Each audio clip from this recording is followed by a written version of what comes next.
Hello everyone, welcome to English Shorthand classes. Exercise 16. Get ready for the education. Start.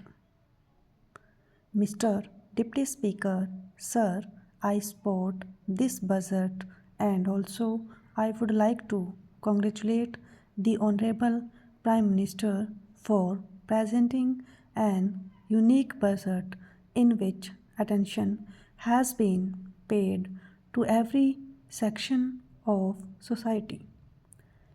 Facilities have been provided to all sections of our people, including the working class, middle class, professionals, Harijans, and Adivasis. Stop. The Honorable Prime Minister, by his budget, has made an auspicious start in giving a new direction to the country which had its origin in Gandhi's slogan for Free India and which started in the rural areas and which was implemented by late Pandit Jawaharlal Nehru and got further encouragement by late Shrimati Indira Gandhi in her new economic program.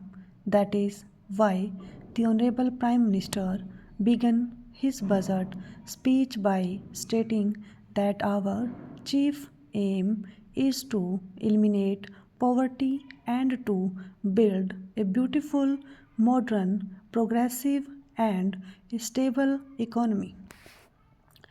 I heartily congratulate him on behalf of my countrymen and myself.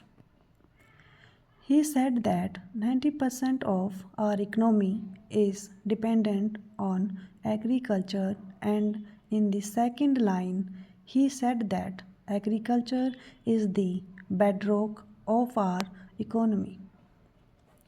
In order to eradicate poverty, it is absolutely essential to develop the agriculture sector. He has assured the people of the country who belong to a country which is primarily agricultural that the development would begin from the rural areas and not from the urban areas. The honorable members have expressed their views on agriculture. The Honorable Prime Minister has said that remunerative prices will be paid to the farmers and that he was committed to ensure supply of more water, electricity, fertilizer and seeds and to provide more loans to the farmers. It is in itself an important achievement that the Honorable Prime Minister of the country has declared in the whole House that he is committed to the development of India and a beginning is being made in this direction.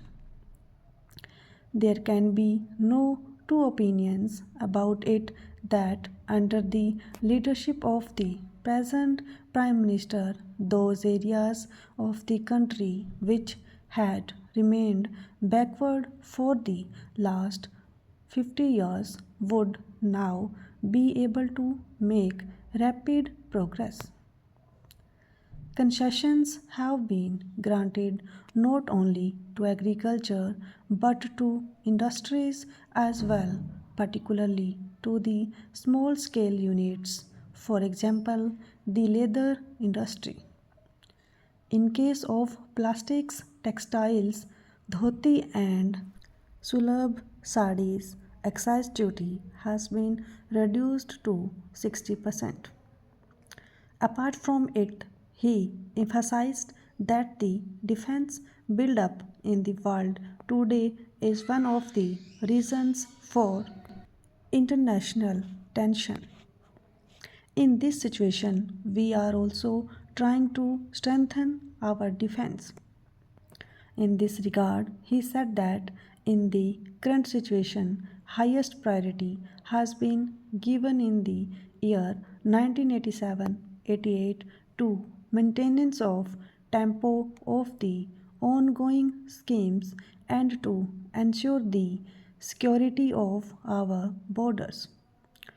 Budget outlay for 1987-88 is rupees 2 crore, of which rupees 14 crore is in the shape of budgetary support.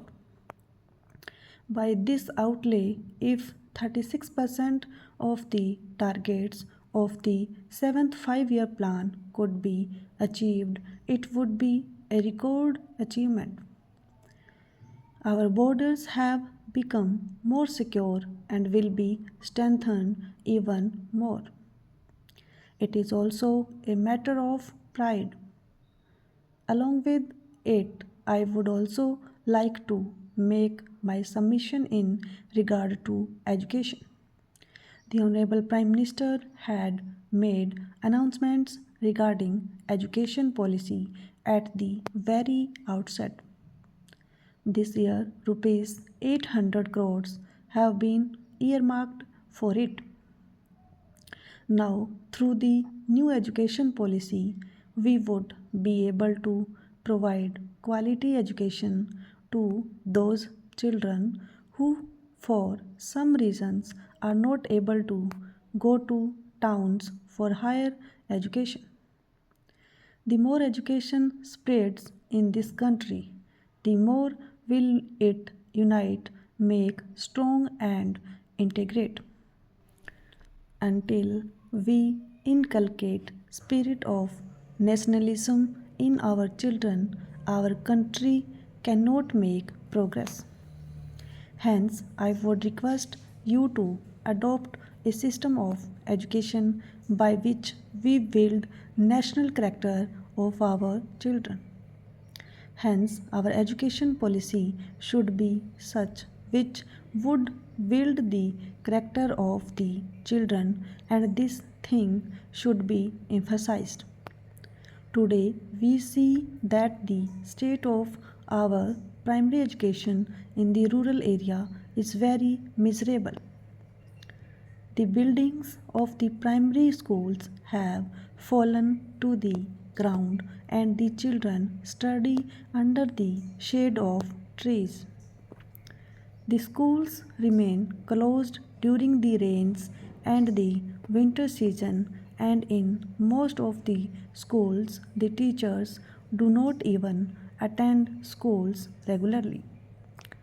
When I went to my constituency during the elections, a little child asked me a question in a very simple language, which, though, would make one laugh if taken lightly, but the depth of it can be gauged only after listening carefully to what he has said.